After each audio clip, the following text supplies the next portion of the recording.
बिस्मिल्लाहिर्रहमानिर्रहीम।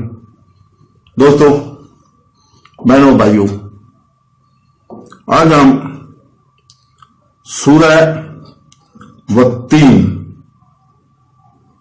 जो कि मक्का मुकर्रमा में नाज़िल हुई उसकी तफसीर बयान कर रहे हैं।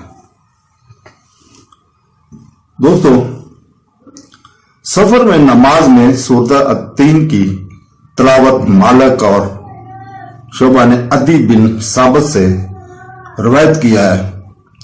उन्होंने बरा बिन आज़ब रजी अल्लाह ताला से रवायत की है कि रसूल पाक सल्लल्लाहु अलैहि वसल्लम सफर में अपनी एक रकत में सूरह अत्तीन और ज़ातीन पढ़ा करते थे और मैंने इनसे ज्यादा अच्छी आवाज या तिलावत करने वाले किसी को नहीं सुना। ग्रुप ने इस हदीस को अपनी किताबों में दर्ज किया है। अल्लाह के नाम से जो बड़ा मेहरबान नहायत रहम वाला है। अत्तीनी और ज़तूनी की तरफ से, तूने सीना की तरफ से, इस सलामती के शहर की कसम, बेशक हमने इंसान को बेहतरीन शक्ल में पैदा किया, फिर हमने इसको पस्त से पस्त कर दिया, स्वाय इन लोगों को जो ईमान लाया और नेक अमल किए, फिर इनके लिए बेइंतहा अजर है। अल्लाह बेहतरीन फैसला करने वाला है।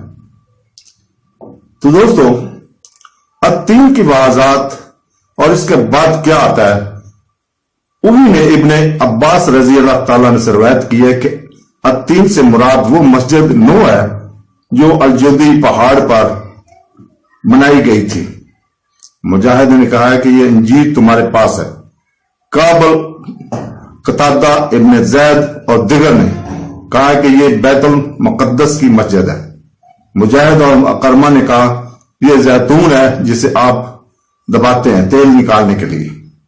काबल आबाद और कनी दोनों लोगों ने कहा है कि यह वो पहाड़ है जिस पर अल्लाह ताला ने मूसा से कलाम किया था, इस हफाजत के शहर की तरफ से, यानी मक्का। इसे अपने अब्बास, मुजाहिद, अकरमा, इब्राहिम नगफी, इब्ने जैद और काबल ने कहा है। इस बारे में कोई इख्तलाफ नहीं है।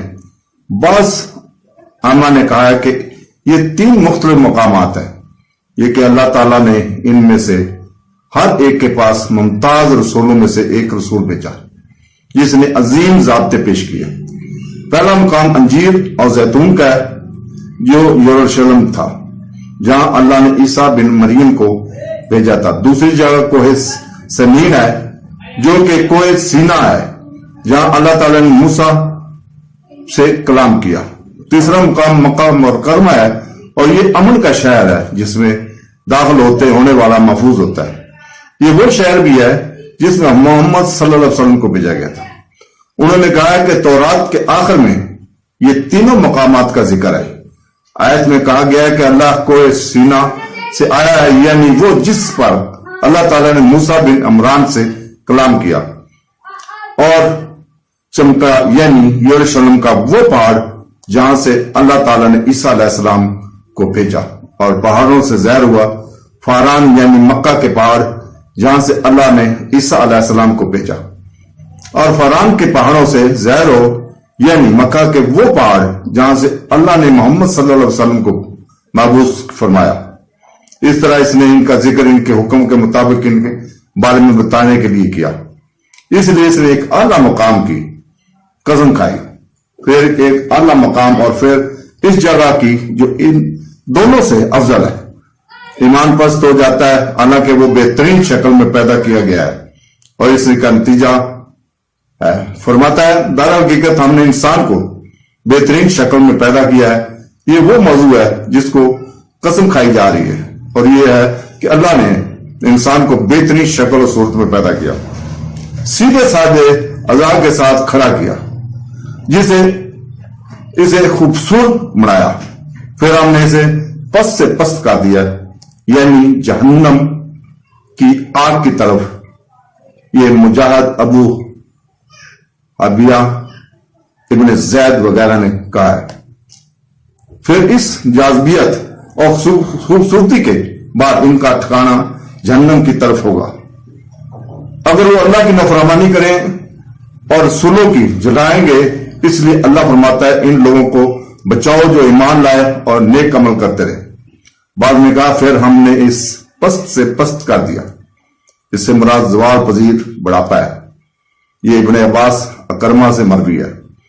اکرمہ نے یہاں تک کہا جس نے قرآن کو جمع کیا یعنی اسے سب کچھ حفظ کر لیا تو اسے زوال کی طرف واپس نہیں کیا جائے گا۔ ابن جریر نے اس وضاحت کو ترجیح دی ہے۔ اگر یہ مطلب بھی ہوتا تو اہل ایمان کو اس سے خارج کرنا درست نہ ہو گیا، کیونکہ ان میں سے بعض پر بڑھاپے کی جوانی بھی غالب آتی ہے۔ بس یہاں مراد وہی ہے جو ہم پہلے بیان کر چکے ہیں، یعنی پہلا قول جو اللہ تعالیٰ کے اس فرمان کے مشابہ ہے۔ العصر کی قسم بے شک انسان خسارے میں ہے سوائے ان لوگوں کے جو ایمان لائے اور نیک عمل کیے۔ اللہ کے اس فرمان کے بارے میں پھر انہیں بے انتہا اجر ملے گا، مطلب یہ ختم نہیں ہوگا جیسا کہ ہم نے پہلے ذکر کیا ہے۔ پھر اللہ فرماتا ہے پھر تمہیں انکار کرنے کا سبب کیا ہے، یعنی اے ابن آدم اس کے بعد بدلہ ہے، یعنی آخرت میں ملنے والے اجر میں، کیونکہ تم ابتدا کو جانتے ہو اور تم جانتے ہو کہ جو تخلیق شروع کرنے پر قادر ہے وہ اس کو درانے پر بھی قادر ہے۔ جو آسان ہے تو وہ کیا چیز ہے جو تمہیں یہ معلوم ہو جائے کہ بعد آخرت میں واپسی کا انکار کرتی ہے۔ پھر اللہ تعالیٰ فرماتا ہے کیا اللہ بہترین فیصلہ کرنے والا نہیں ہے، یعنی کیا وہ بہترین فیصلہ کرنے والا نہیں ہے جو نہ کسی پر ظلم کرتا ہے اور نہ اس کے عدل سے یہ ہے کہ وہ فیصلہ کو قائم کرے اور اس شخص کو بدل دے گا جس پر اس زندگی میں ظلم ہوا ہے، اس پر ظلم کیا گیا۔ دوستو یہ سورت والتین اور زیتون کی تفسیر کیا اختتام ہے، اور تمام تعریفیں اللہ کے لیے۔ اللہ حافظ۔